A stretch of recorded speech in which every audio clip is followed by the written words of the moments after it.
So you've just bought a Mark II Leon, or you're about to buy one, and it could be either your first car, maybe you're changing car, or you're looking to go from a diesel Mark II up to a Cupra model instead. Well, in this video I'm going to show you all the things you've got to look out for before you buy one of these cars. Coming up next.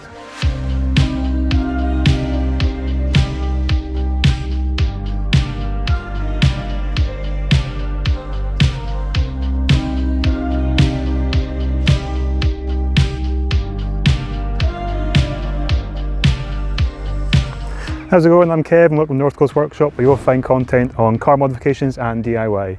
In today's video, we're actually out in the open for once, we're not stuck in the cold, dark garage. The place where I'm parked just now is actually a town outside of Thurso, and it's where I used to work about 20 years ago making freezers. I think it's now used for livestock, actually, these old warehouses, so it's kind of like a reminiscing on the old days of working, soldering the backs of freezers in my previous job.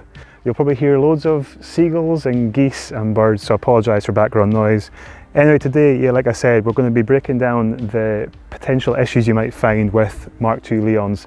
Don't get me wrong, they're brilliant cars, but they've got lots of wee niggling issues and also issues that are very common to these cars. Whether it comes to exterior, interior or engine issues, I'll be mentioning them all, and it's kind of hopefully to help you if you're looking to buy one or to change from a diesel Mark II Leon into a Cupra model. I'll also mention any ones that are specific just to Cupra models as well. So in some ways I'm looking to recreate basically a before you buy guide to these cars. So let's get started. So talking exterior first of all, we've got the rear wheels. Now on this car here, you can see the spokes on the rear wheels, they tend to curve out a fair bit.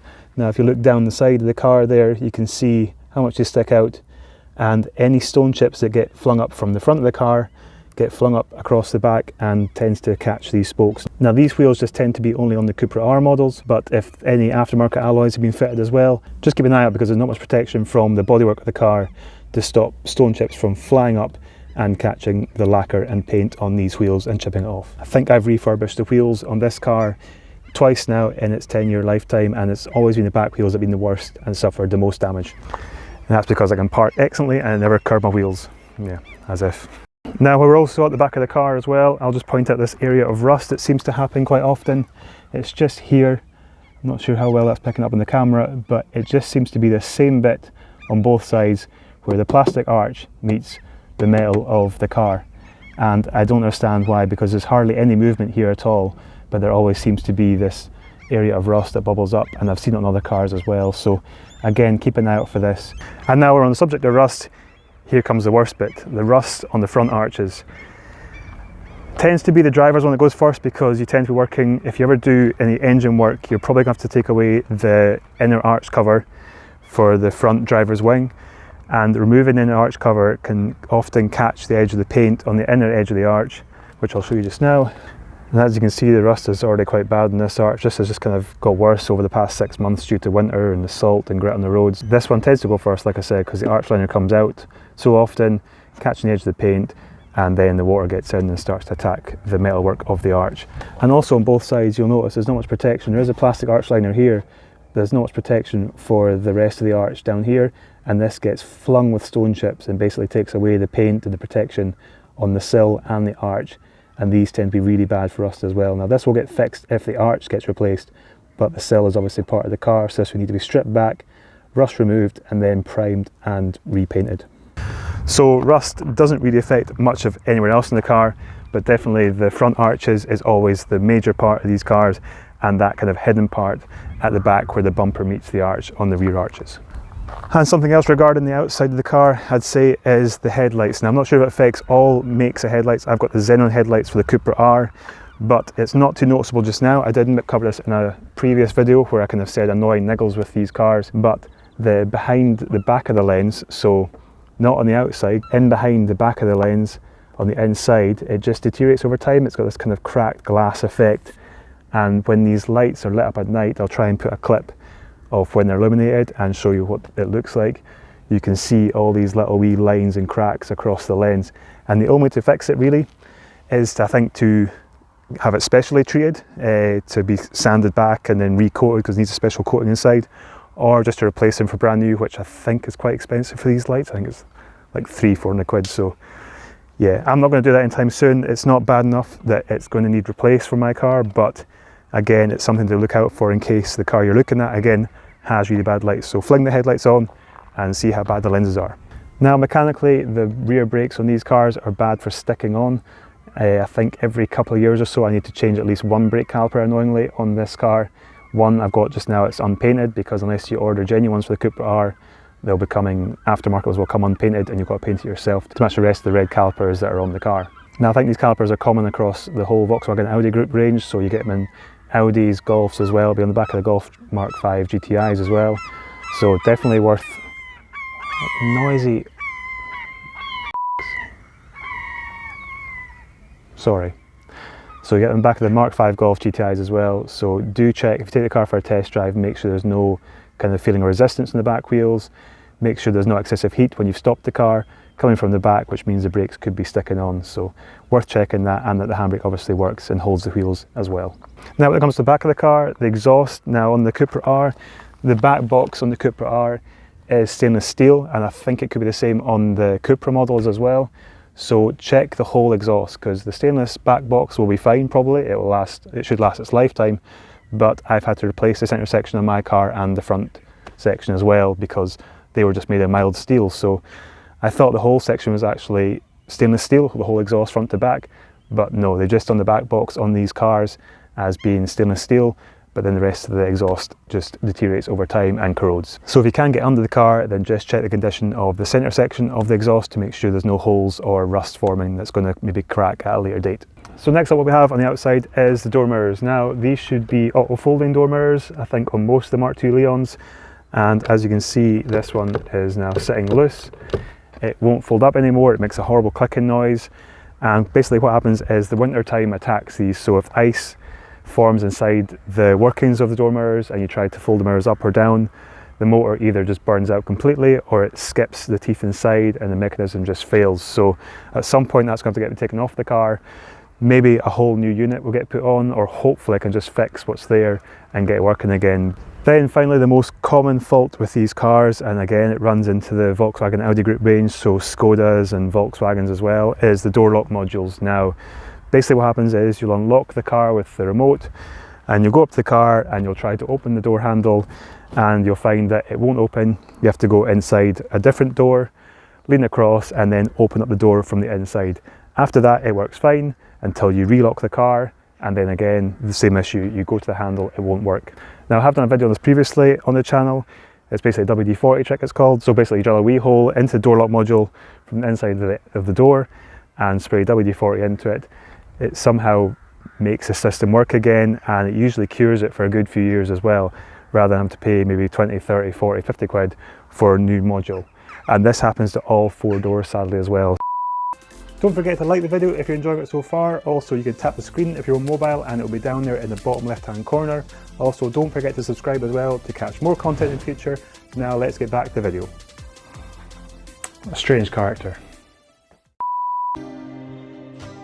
So now jumping into the interior of the car, something I would check if you've got kind of sport seats, like so the FR seats or the Cupra R seats, you have kind of seats with the side bolsters. These tend to wear really badly.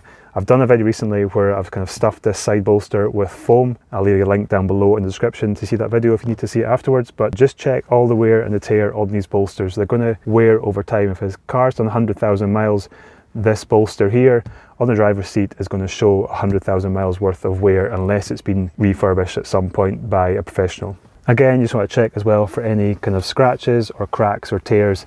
If it's a leather seat especially, they're quite easy to rip with people's zips off jackets and stuff. So do check this for any sort of damage, because as soon as a rip appears, it's just going to get bigger and bigger over time. And it'll be the same with the one on the passenger side as well. Now these won't wear as much unless your car in a passenger every single time you get in the car, but definitely check the passenger seat as well. These diamond stitch seats are expensive and second-hand ones go for a lot of money because they're so sought after. So if you have a good set, then do look after them, because finding a good set is quite hard these days. And again, with diamond stitch seats, they come with these gloss backs. So again, look out for any deep scratches in the gloss backs, because that might be quite hard to fix. Light scuffing should polish out, no bother. Now something that's not affected my car yet, and hopefully it won't affect it at all actually, is wet footwells. Now, whenever you're looking around the car, a Mark II Leon, check all the 4 footwells.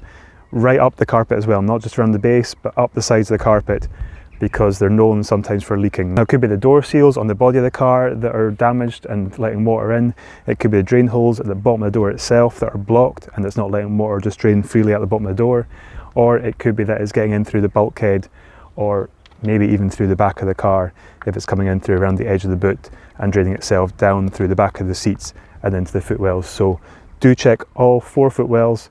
If the car is misting up, if you've gone to see it in the morning and it's got a lot of condensation inside, again, this is sometimes a sign that the footwells are damp or there's condensation and dampness in the car as well. So next thing in the car is just the head unit. So this is a standard head unit for the Cupra R, and you'll find it a lot of other Cupra models and facelift models as well.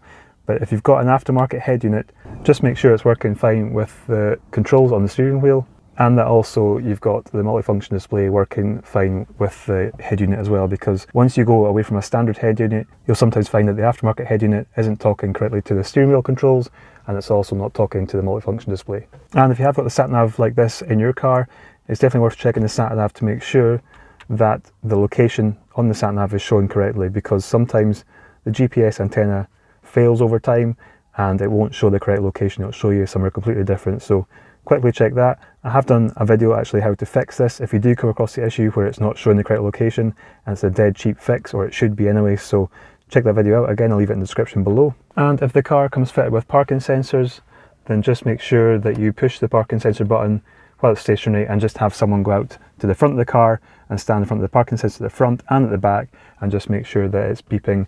And it should also, on the standard head unit at least, it should be showing on the sensors where that person is. Again, this can be quite an expensive fix and also a bit of a pain to try and track down which sensor isn't working properly. So pushing that button, putting it on manually, and then just checking all the sensors are working correctly. And just above that, you've got the air conditioning.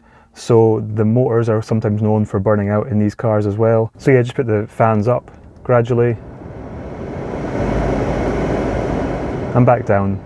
And there shouldn't be any strange noises, there shouldn't be any clicking noises. If this isn't working and it's only working on full blast, then I think it's something to do with a resistor, to do with the heater system, and that'll need replaced. And if it's a hot day as well, it's also maybe worth checking if the car's fit with the air conditioning, pop the air conditioning on with the engine running and making sure that you're getting nice cold air out of the air vents. So now finally we'll go to the engine bay. So this is probably where the bills can get expensive if things aren't found basically before you buy it and aren't addressed before they actually go wrong properly. So when it comes to these engines, especially the TFSI engines in the Mk2 Leons, basically they are bulletproof as long as they're well serviced, so serviced every interval if not sooner, and also as long as the timing belt's been changed and the water pump as well. So if they are looked after, they shouldn't give you any issues at all. But I will let you know a few things just now of what to look out for just in case. Now these engines when cold can sound quite tappy. You'll probably hear a lot of noise off the injectors, but if it is excessive tapping noise, especially when it's warmed up and it's still making a lot of noise, it could be the cam chain tensioner and the chain itself down here. So what people say a good way of checking it is to get a long screwdriver and put the metal end to the housing of the cam chain and then put the other end to your ear basically, and just see if you're hearing a lot of excessive knocking and tapping noise through that screwdriver. And talking of cams, you then have the cam follower, which sadly just now is hidden by my engine cover, but I'll show you a picture just now of where to find it and what it looks like. But it's just part of the high pressure fuel pump, and it's kind of like a hidden issue basically, something that could just go at any time and you wouldn't be aware that it was about to go. So it'd be a good idea to ask the person that owns the car when it was last changed. They tend to vary for change intervals depending on how hard the car is driven and if the high pressure fuel pump has been upgraded at any point either. That causes excessive wear on the cam follower. So definitely ask the question, and if you have the time, ideally inspect it. But if you were really wanting to get the car and as soon as you get it home, have a cam follower ordered to replace straight away, or at least to have on standby when you next check it, and if it does need replaced you can just pop it straight in. Now again, TFSI engines, because it's direct injection, the inlet valves tend to get clogged up with carbon over time. Especially if the car's 100,000+ miles, then you'd like to know that it has been kind of walnut blasted as a process to clean the inlet valves, and if it has been done recently, then that's peace of mind maybe for the next 50,000 miles or so. Also the injectors, if they've done 100,000 miles and the original injectors are still there, they are probably near the end of their life as well. Doesn't matter how good the fuel you run through them, they do gradually break down over time. So the 4 injectors in there could need replaced, and they're about £150 each as well. So just bear in mind that there could be £600 of injectors there to replace, and also the inlet valves might need walnut blasted as well. Sadly though, unless you're taking this engine apart there and then at the side of the road when you're doing the test drive and doing the inspection, there's not really much way of knowing. And again, this comes back to receipts and asking the owner of the car that's selling it when any work was done previously. Again, I'll put on some pictures of what I'm meaning just now, because again the engine cover is in the way. But the PCV valve, it could be the original one that's still on the car. There's new revisions of the PCV valve. They've had one new revision basically since the old one first came out. So if that's not been updated yet, worth getting a new one ordered for that, because it's less likely to fail later on in its life. Also, the diverter valve has been changed twice, I think, in its lifetime. So there was a revision C that came on the cars, then a D, and now it's revision G. So there should be a part number on it somewhere, and just make sure that it's been well looked after, or if it hasn't been replaced yet, that the one that is on it just now is currently working fine. These issues will kind of be noticed on a test drive, so you might hear excessive hissing noises or engine flutter, or you might find that there's a lack of boost at certain revs, or that it's misfiring or stuttering, or on idle you might even just hear the car kind of not idling smoothly, and this could be a vacuum leak down to the PCV valve, or like I said, the misfire issues or the problems with boosting could be down to a dodgy diverter valve as well. So a test drive is highly recommended before you purchase one of these cars to make sure you're spotting any issues like that. Also, coil packs on these cars are known sometimes to fail randomly. There's no set process, but coil pack number 4 or cylinder number 4 is bad for corrosion, because there's these holes from the clips in the scuttle panel that will let water down through here, and it lands on top of cylinder number 4 and gradually just corrodes it and knackers the ignition coil over time as well. So if there isn't an engine cover on the car, do have a look down cylinder 4, pull out the coil pack to see down cylinder 4 and make sure there's no excessive corrosion, and obviously you'll spot straight away if the coil pack has been, or sorry, ignition coil has corrosion as well, because it would be covered in rust. If it has got an engine cover fitted, it doesn't necessarily mean that's been fitted the whole time either, so if you can get the cover off easily, definitely worth taking it off and just checking to make sure that ignition coil is okay. And if you have purchased this car already and you're worried about a few of those things in the engine bay, like the PCV valve and diverter valve and the cam follower, and you're wanting to maybe replace them just for peace of mind, I've got a playlist in the top corner of the screen just now which covers all those items, how to check and replace them on your car. So give that a click, and thank you again for watching. Hit the like button if you enjoyed the video, and also hit subscribe to catch more videos on the channel in future, and I'll catch you next time. Cheers!